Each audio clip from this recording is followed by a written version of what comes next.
My name is Michael Phillips, and I am a time traveller. I was born in 2043.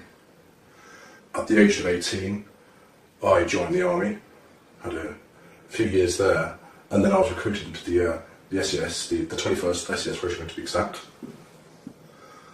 We carried out a number of missions in countries that I'm not allowed to name because I've signed the Official Secrets Act. And from there, I was contacted by a government department that called themselves Section 18. They told me they were a reconnaissance unit. However, it turned out to be something quite different. So I was then transferred to MOD Boston Down, and there they took me into a hangar, and in that hangar I saw this 8-foot sized spheroid object. I was then briefed on what this object actually was. Turns out it was a time machine. This time machine, it uses two micro singularities, one at the top and one at the bottom, to power the craft into it creates a gravimetric distortion, and distortion then tears a hole in time-space. What you'd consider as UFOs are actually time-space craft. They have the ability to travel in space and also time. Many UFOs that you do see in the skies are in fact time travellers. My time at Boston Down, I embarked on a number of missions. The first was to the year 2138, which was very interesting because it was not at all like I know the Earth to be now. In fact, it was rather polluted, and people were quite tribal, and it wasn't a pleasant place to be. Anyway, a little bit more about my time, 2075. All in all, it's not bad. There were a number of Earth changes which I do want to warn you about, which did change the Earth. Global warming continued. The major governments of the world did nothing to change that at all. So this is kind of a plea to change your ways. Another time traveller from, I think it was 2038, he came back. His name was Tito. He came back to 2000, I do believe. And he thankfully stopped a civil war in America, which was supposed to kick off in 2008. However, he got involved with the American intelligence authorities and the time travel program there.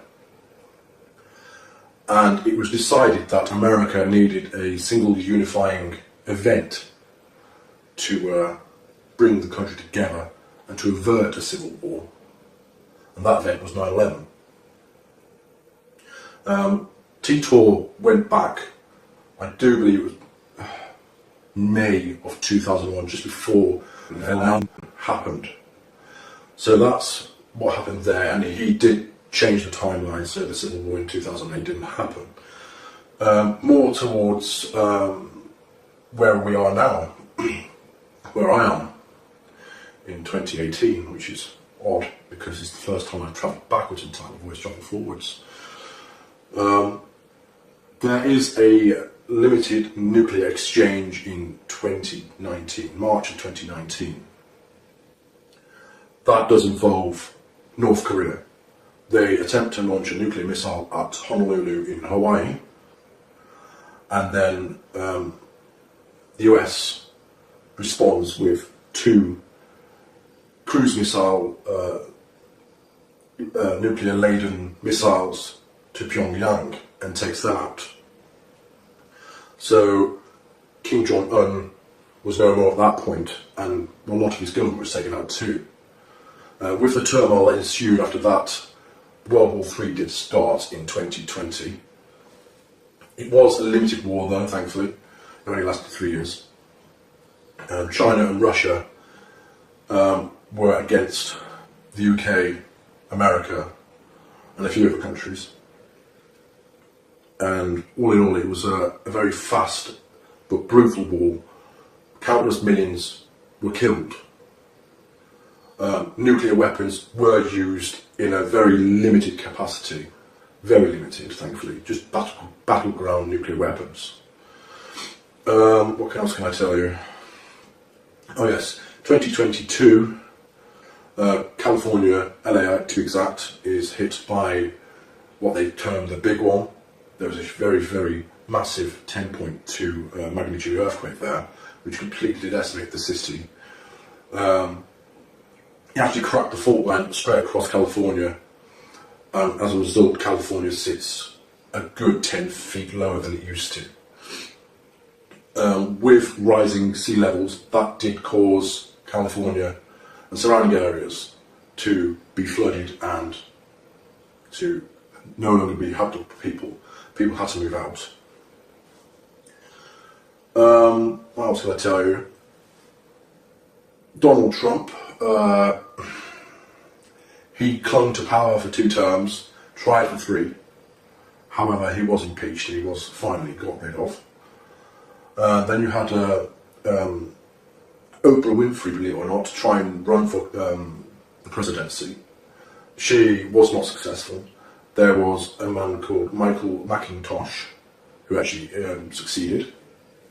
I'm not sure if he's a name that's about at the moment, but that was in the mid to late 2020s.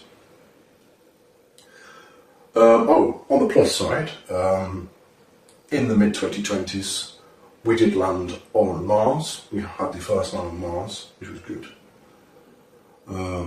It wasn't by NASA at all, it was by SpaceX and Elon Musk. They sent a number of missions up there in the early 2020s to prepare for the amount of mission to Mars. By 2032, there was a lunar and Martian base. And towards when I was born in 2043, we were beginning to make commercial efforts to reach out to the solar system, to mine the asteroids and the moons of Jupiter for resources. So there are quite a lot of trillionaires in my time who own their own space stations, and they are very powerful people. You don't want to cross them. So a little bit more about the time travel project itself. As you can imagine, in my time, when I was born in 2043, up until I joined the program in 2075, there was a lot of money about. Trillions upon trillions upon trillions. I couldn't even guess how much money in the world or the solar system. So endeavours such as time travel were more and more possible.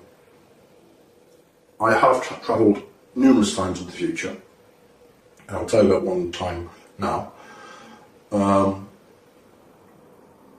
I stepped into the craft, which is an 8-foot wide sphere.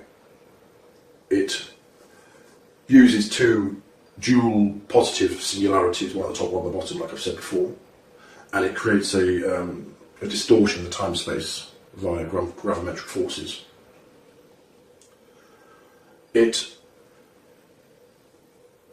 is, how can I say, it utilises the singularities and forces the energy inwards for the time travel aspect.